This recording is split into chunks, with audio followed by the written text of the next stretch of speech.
কিবা 5টা বজাত ঘৰ পাইছে আজি আত্মাইদি ভুগি আছো মই ভুগি আছে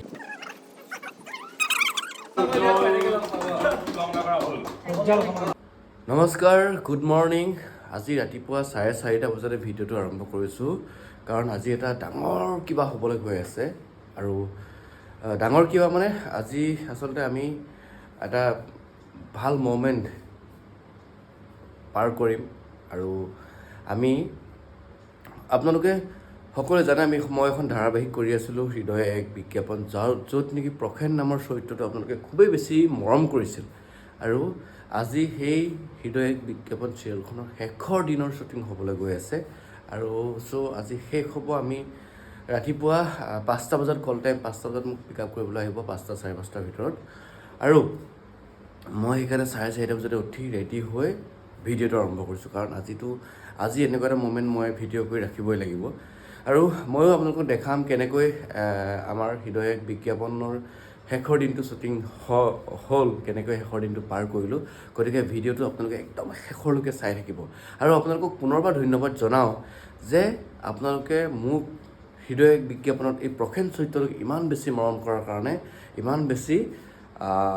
মানে মৰম দিয়াৰ কাৰণে আৰু আশা কৰোঁ আগলৈও মই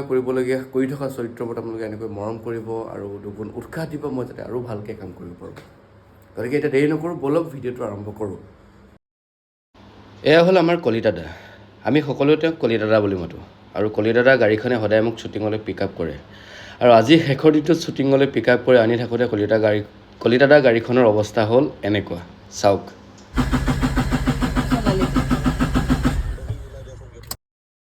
আৰু ই হ'ল শম্ভুৱে আমাৰ চিৰিয়েলখনত জড়িত প্ৰত্যেকজন মানুহক চাহৰ পৰা আৰম্ভ কৰি পানীলৈকে সকলোবোৰ বস্তু যোগান ধৰে আৰু লগতে ধুনীয়াকৈ ছেটিংছবোৰ আমি যে অভিনয় কৰোঁ তাত ধুনীয়াকৈ ছেটিংছবোৰ শম্ভুৱে চাই দিয়ে ক'ত কি বস্তু থাকিব আৰু আজি শম্ভুৰ অৱস্থাটো চাওক বেচেৰা শ্বুটিঙৰ শেষৰটো দিন বুলি আহিছিল আমাৰ সকলোকে পিক আপ কৰিবলৈ কিন্তু এতিয়া গাড়ী ঠেলিব লগা অৱস্থা হৈছে কি কৰিব উপায় নাই গাড়ীখন ৰাস্তাৰ মাজতে বেয়া হৈছে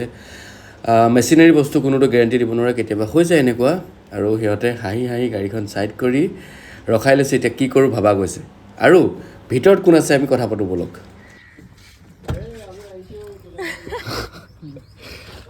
আপুনি যে আজি হৃদয় এক বিজ্ঞাপনৰ শেষৰ দিনত শ্বুটিং কৰিবলৈ আহিছে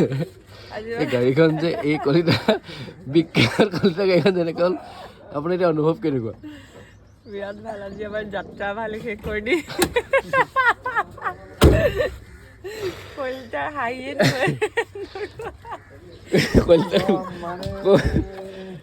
কলিতা ৰাতিপুৱা 5টা বজাত ঘৰ পাইছে আজি আত্মাইদি ভুগি আছো মই ভুগি আছে আৰু আজি শেষৰ দিনটো ভুগি আছো কলিতাদাই গাড়ী খুলি মেলি চাই থাকোঁতে আমাক এখন উবেৰ বুক কৰিলে আৰু উবেৰখন লৈ আমি এতিয়া সোণালীৰ ওচৰ পালোহি সোণালী আমাক সকলোকে ধুনীয়া কৰি দিয়া ছোৱালীজনী হ'ল সোণালী মানে আমাৰ মেকআপ আৰ্টিষ্ট সোণালী ৰাভা সোণালী আজি লাষ্ট ছুটি হৃদয় বিজ্ঞাপন গাড়ী বেয়া হ'ল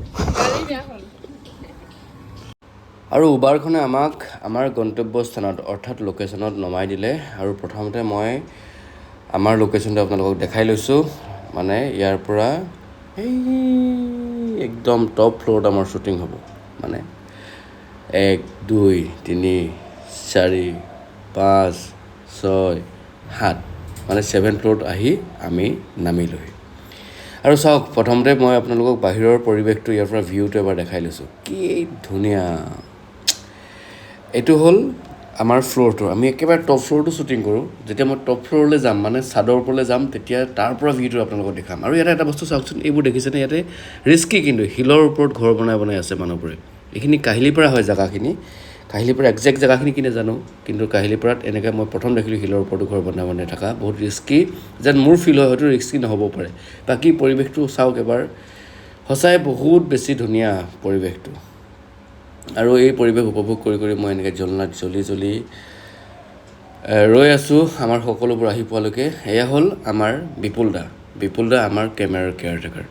কেমেৰাটোৰ লগত জড়িত সকলোবোৰ কাম বিপুল দাই ৰেডি কৰি আমাৰ কেমেৰা পাৰ্চনক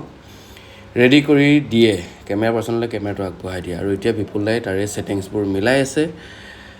মেলাই ৰেডি কৰিব আৰু ৰেডি কৰি আমাৰ কেমেৰা পাৰ্চনক দিব আৰু এয়া হ'ল আমাৰ তপন লাইটৰ তপন আৰু এজন আছে সেইজন তপনক মই চিনাকি কৰি দিম এইজন হ'ল এজন তপন ই হ'ল আমাৰ এছিষ্টেণ্ট ডিৰেক্টৰ আমাৰ লাষ্টৰ চিৰিয়েলখনৰ লাষ্টৰ সময়ফালে আহিছে সেইকাৰণে এতিয়া আহি মোবাইলত ফেচবুকত ভিডিঅ' চাই আছে আৰু বাকী এয়া বাবুল সোণালীকো চিনাকি কৰি দিলোঁৱেই এয়া হ'ল আমাৰ ভাস্বতী মানে আমাৰ আইৰিছ আমাৰ চিৰিয়েলখনৰ হিৰ'ইন আইৰিছ আৰু এয়া অংকনাও আমাৰ চিৰিয়েলখনৰ লগত শেষৰ সময়ত সংযোজন হৈছিল লাষ্টৰ ফালে এয়া চিনাকি কৰি দিছোঁ আপোনালোকে চিনি পাব চাগে এওঁ হ'ল ৰবিন মানে চিৰিয়েলখনত ৰবিন আৰু মোৰ বন্ধু কেৰেক্টাৰ এটা কৰিছে ৰবিন আৰু এতিয়া আহি গ'ল আমাৰ DOP কেমেৰা পাৰ্চন ডিম্পলদাক এবাৰ ওচৰৰ পৰা দেখাই লৈছোঁ আইৰিছ শ্বট দিবলৈ ৰেডি হৈছে বাবুল চিফ এছিষ্টেণ্ট ডিৰেক্টৰ আছিল আৰু এইফালে ডিম্পলদাই ৰেডি হৈছে শ্বট ল'বৰ কাৰণে ডিম্পলদাই এবাৰ হাই কৰি দিব আপোনালোকক আৰু এয়া হ'ল ডিৰেক্টৰ কংকন ৰাজখোৱা আপোনালোকৰ সকলোৰে চিনাকি নাম কংকন ৰাজখোৱা আহিছে এয়া চিন্ময় মোৰ চিৰিয়েলখনত অভিনয় কৰা মোৰ লগত মই কৈছিলোঁ নহয়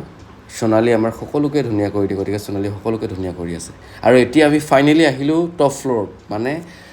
ছাদৰ ওপৰত শ্বুটিং কৰিবলৈ যিটো মোৰ চবতকৈ বেছি ভাল লাগে আৰু সকলোবোৰ মানুহ একত্ৰিত হৈ আছে মই চিন্ময় লেকচাৰ মাৰি আছোঁ যিহেতু আজি শেষৰ দিন সঁচাকৈ বেয়াও লাগে 9টা মাহ আমি একেলগে কাম কৰিছোঁ একেলগে আছোঁ এটা ঘৰৰ ফেমিলি নিচিনা হৈ পৰে কিন্তু আজি আহি শেষৰ দিনটো যেতিয়া পাইছোঁ সঁচাকৈ ক'ব নোৱাৰাকৈ মনত কিছুমান দুখ লাগি যায়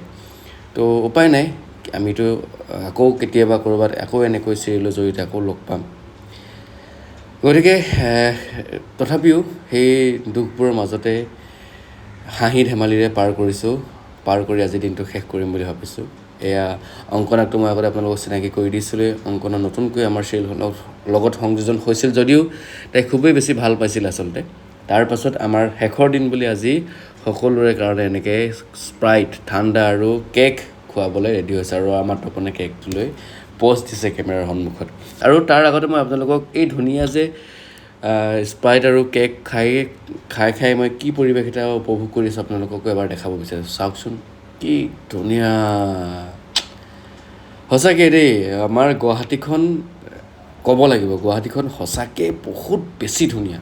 এনেকুৱা চাগে পৃথিৱীত ক'তো নাই ইমান সেউজীয়াৰ মাজে মাজে ঘৰ বহুত বেলেগ এটা পৰিৱেশ লাগে আৰু এইটো শম্ভুটো চিনাকি কৰি দিছিলোঁ ই হ'ল প্ৰতিমে আমাৰ প্ৰডাকশ্যন মেনেজাৰ আৰু ইজনী হ'ল ষ্টেলাক আপোনালোকে সকলোৱে চিনি পাইছিলেই আৰু এনেকৈয়ে যেতিয়াই সময় পাওঁ আমি সকলোৱে এনেকৈ বহি আড্ডা মাৰোঁ যিহেতু শেষৰ দিন চবেই নিজৰ মনৰ কথাবোৰ বক্তব্য কৰে আমাৰ সোণাইটো কেতিয়াবা কৈ মানে কান্দি দিব বিচাৰে আৰু ষ্টেলাইও তেনেকৈ যথেষ্ট দুখ কৰিছে কাৰণ তাইও বহুত বেছি মানে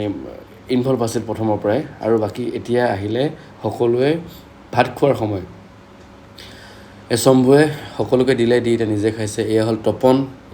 নহয় ইয়াৰ নাম হেমন্ত সি লাইটতে আছিল আৰু বাবুল আৰু সোণালীয়ে ইয়াতে বহি ভাত খাইছে আৰু চাওক মই আমাৰ চাইনটো মাৰি দিছোঁ মই কেইটা বজাত আহিছোঁ ৰাতিপুৱা 5:30ত মোক পিক আপ কৰিছে ডাউনটাউনৰ পৰা আৰু শেষত আমি শেষ পৰ্যায়ে আহি পালোঁ শেষত সোণালী যিহেতু এটা ভাল খবৰ সোণালীৰ কাৰণে আহিবলৈ গৈ আছে সেইকাৰণে আমি সোণালীক সকলোৱে আমাৰ ইউনিটৰ ফালৰ পৰা এখন ধুনীয়া উপহাৰ দি আজি আমি তাইৰ পৰা বিদায় মাগিছোঁ আমাৰ টীমৰ পৰা বিদায় দিছোঁ আমি সোণালীকে নহয় আমি সকলোৱে আচলতে প্ৰত্যেকেই আমি ইজনে সিজনৰ পৰা বিদায় লৈছোঁ আজি এই সুন্দৰ মুভমেণ্টটো শেষৰ মুভমেণ্টটো এনেকৈয়ে ৰাখি আৰু প্ৰতিমেও এনেকৈ মনৰ দুখবোৰ সাঁচি ৰাখিছে